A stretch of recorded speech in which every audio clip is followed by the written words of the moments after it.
नमस्कार छात्रों, मैं प्राध्यापक मिलिंद पवार फिर से आपका एक बार स्वागत करता हूँ कि हमने पहले दो वीडियो में मैं उद्घोषक इस पाठ के बारे में हम चर्चा कर रहे थे।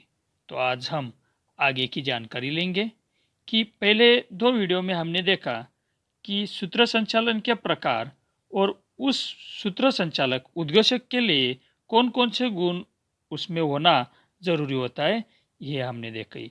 तो आगे और जानकारी लेते हैं कि देखो यहाँ पर जो हमारे लेखक है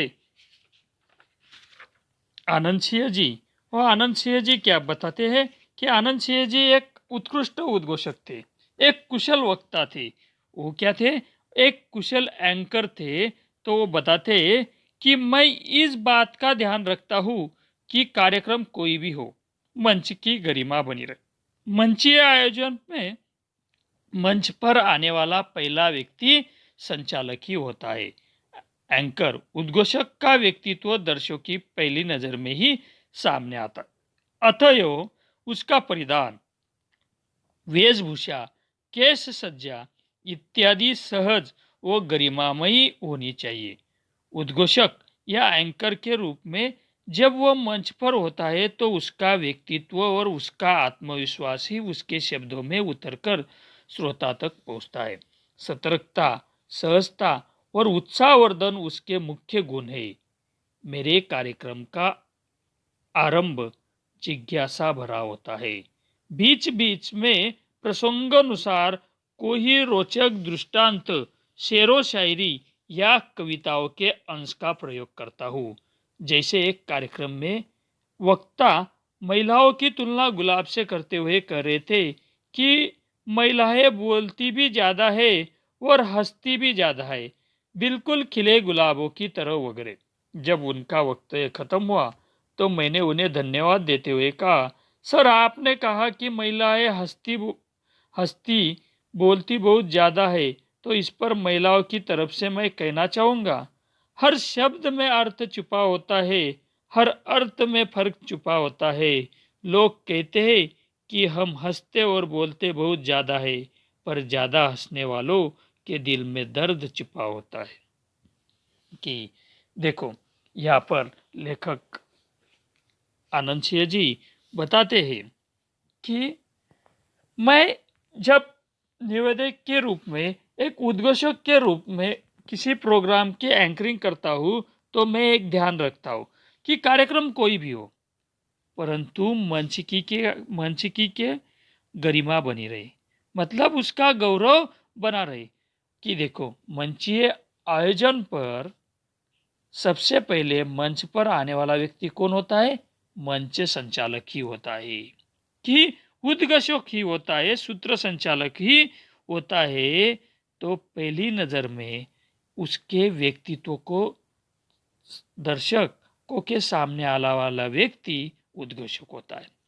तो देखो, अतः उसका परिधान, वेशभूषा, के सज्जा इत्यादि सहज क्या होनी चाहिए? गरिमामयी, मतलब गौरवमयी होनी चाहिए। उद्घोषक या एंकर के रूप में जब वो मंच पर होता है तो उसका व्यक्तित्व कैसा होना चाहिए? आत्मविश्वास से भरा होना चाहिए। उसके शब्द उसके शब्दों में उतरकर श्रोता तक पहुंचता है।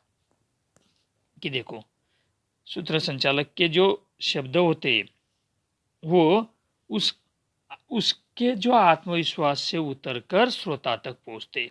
कि देखो उसकी भाषा में सतर्कता होनी चाहिए, सहजता और उत्साहवर्धन उसके क्या है? मुख्य गुण है। एक अच्छे उद्घोषक के मुख्य गुण है ये। कि देखो मेरे कार्यक्रम का आरंभ जिज्ञासा भरा होता है।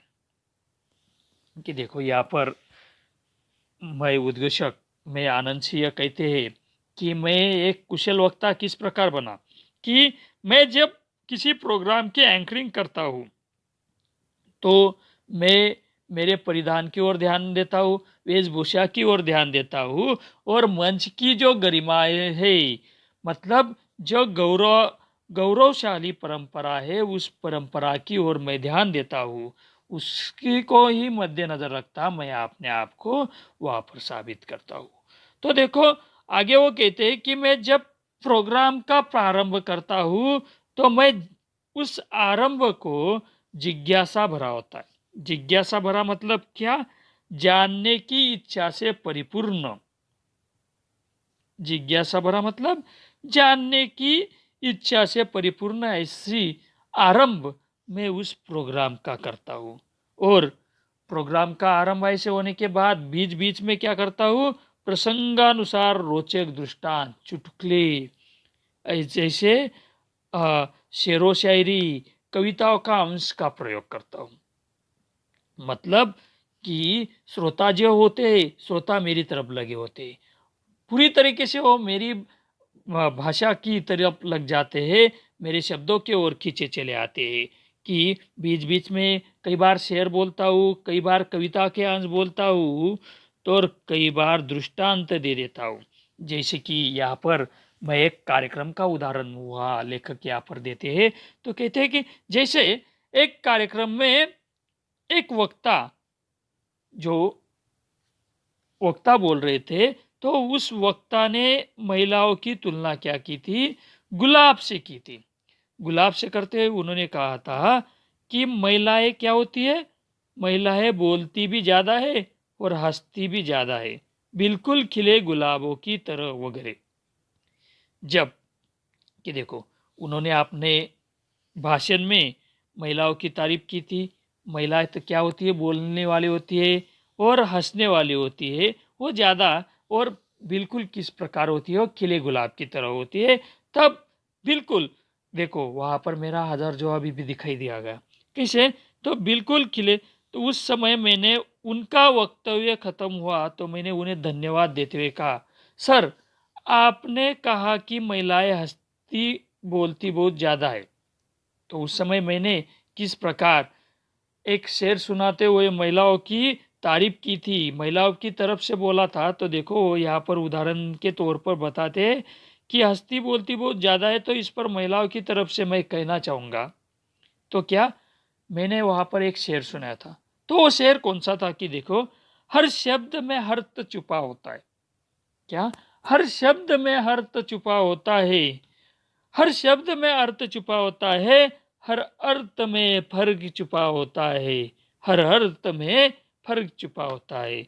लोग कहते हैं कि हम हंसते हैं, लोग कहते हैं कि हम हंसते हैं, और बोलते बहुत ज्यादा है, और बोलते बहुत ज्यादा है, पर ज्यादा हंसने वालों के दिल में भी दर्द छुपा होता है। कि ज्यादा हंसने वालों के दिल में भी दर्द छिपा होता है। कि देखो, जैसे मैंने ये शेर बोला तो बहुत से लोगों की तालियां बजने लगी। कि देखो, तालियां बज रही।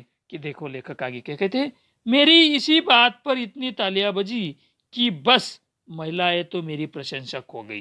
कार्यक्रम के बाद उन वक्ताओं ने मेरी पीठ थपथपाते हुए कहा, बहुत बढ़िया बोलते हो। संक्षेप में, कभी कोई सहज हास्य से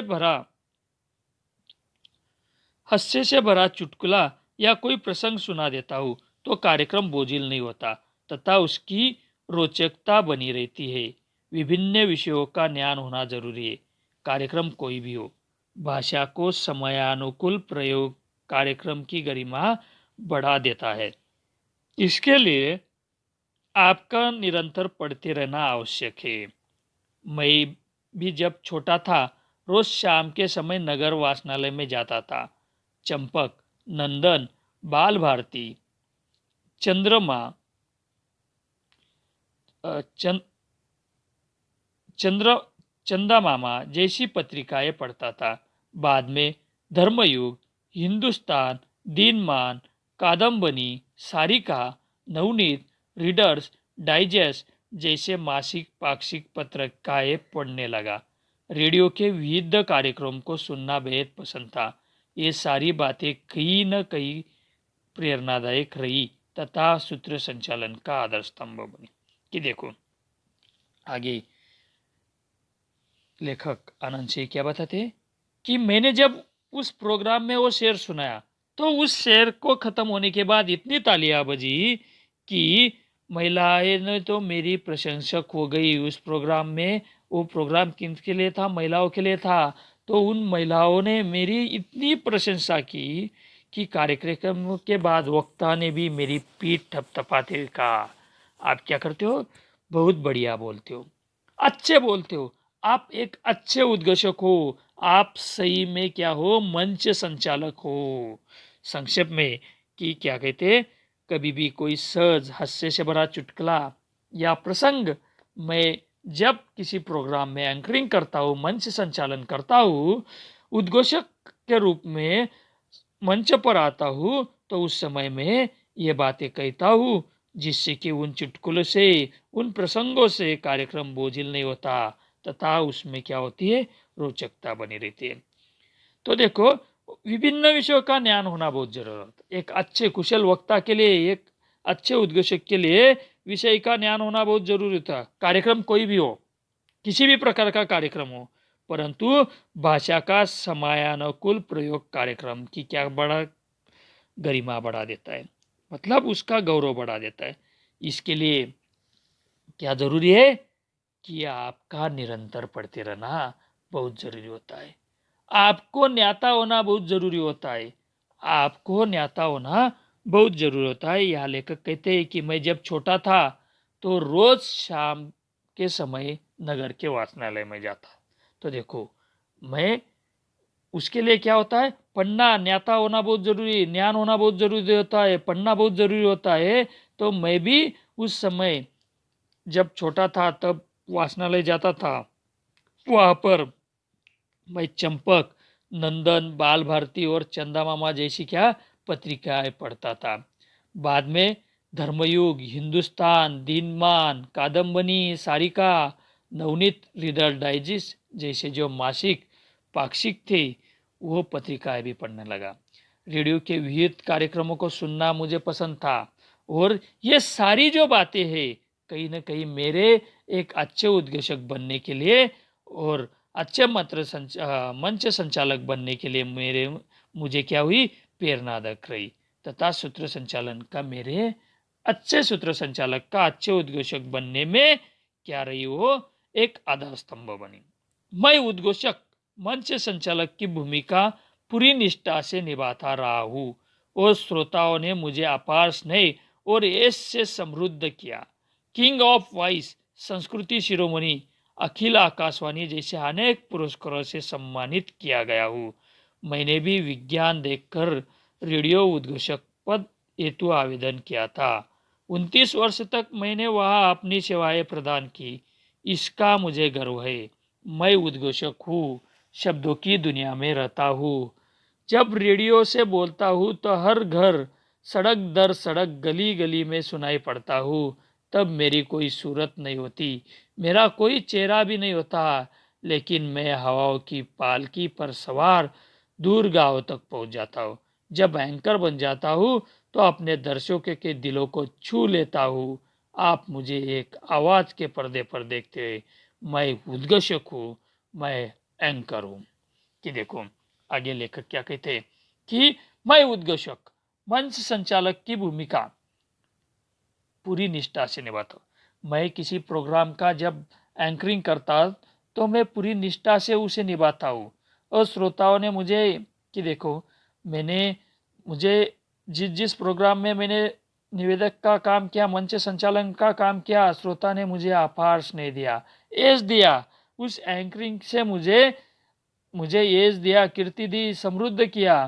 कि देखो, आकाशवाणी पर मैं एंकरिंग करता था तो मुझे किंग ऑफ वॉइस, संस्कृति शिरोमणि, अखिल आकाशवाणी जैसे पुरस्कारों से भी सम्मानित किया गया। मैंने विज्ञापन देखकर रेडियो उद्घोषण पद हेतु आवेदन किया था। कि देखो, कि मैं शुरुआत में छोटे मोटे प्रोग्राम में क्या कर रहा था, मंच संचालक कर रहा था। बाद में मैंने जब विज्ञापन देखा तब रेडियो का एंकरिंग का, उद्घोषक का जो पद था उसके लिए मैंने आवेदन किया था। और 29 वर्ष तक मैंने वो अपनी वहाँ क्या की, सेवाएं प्रदान की। कि देखो, आकाशवाणी पर लगभग कितने साल, 29 वर्ष तक उन्होंने क्या की, एक उद्घोषक के रूप में सेवा दी। और इसका मुझे पूरी तरीके से क्या है, गर्व हो। और आगे लेखक कहते हैं, मैं उद्घोषक हूँ, शब्दों की दुनिया में रहता हूँ। मैं तो क्या हूँ? सूत्र संचालक हूँ। मैं एंकर हूँ, मैं मंच संचालक हूँ। और मेरी दुनिया तो क्या है? शब्दों की दुनिया है और मैं उसी दुनिया में रहता हूँ।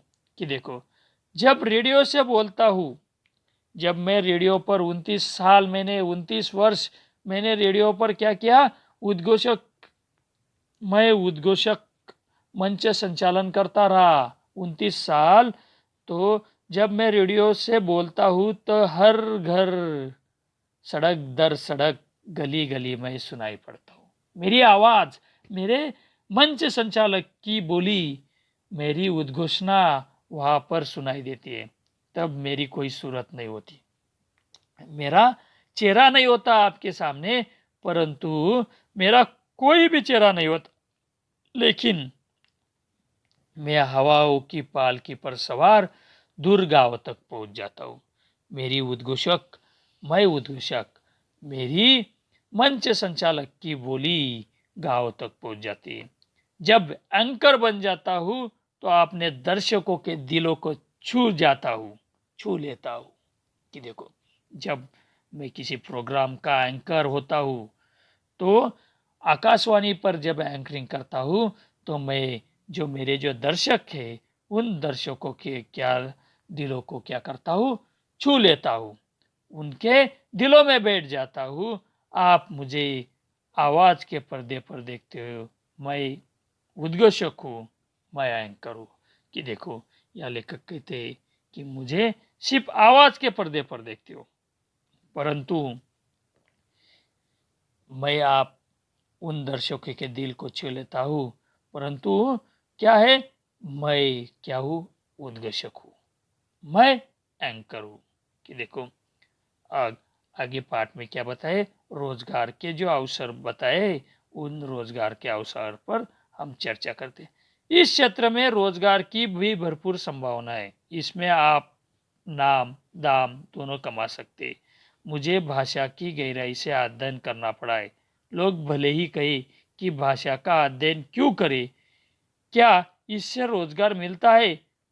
पर मैं आज तक के अपने अनुभव से कहना चाहता हूँ कि भाषा का विद्यार्थी कभी बेकार नहीं रहता। सूत्र संचालन में भी भाषा की महत्वपूर्ण भूमिका है। भाषा की शुद्धता, शब्दों का चयन, उनका उचित प्रयोग किसी प्रख्यात साहित्यकार या व्यक्तित्व के कथन का उल्लेख कार्यक्रम को प्रभावशाली एवं हृदयस्पर्शी बना देता है। विभिन्न कार्यक्रमों के साथ आप रेडियो या टीवी उद्घोषक के रूप में रोजगार पा सकते। कि देखो, आज जो उद्घोषणा मंच संचालन से ये क्या होती है?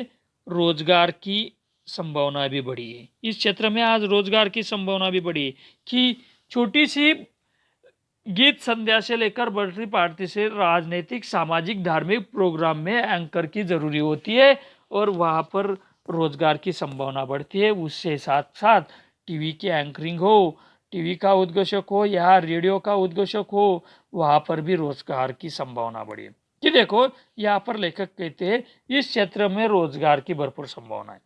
तो इसमें आप क्या कर सकते हो? नाम और दाम दोनों कमा सकते हैं। मतलब आप एक अपना अलग प्रकार का नाम वहाँ पर प्राप्त कर सकते हो, उसके साथ साथ आप पैसे दाम भी कमा सकते हो। मुझे क्या है? भाषा की गहराई से अध्ययन करना पड़ा है।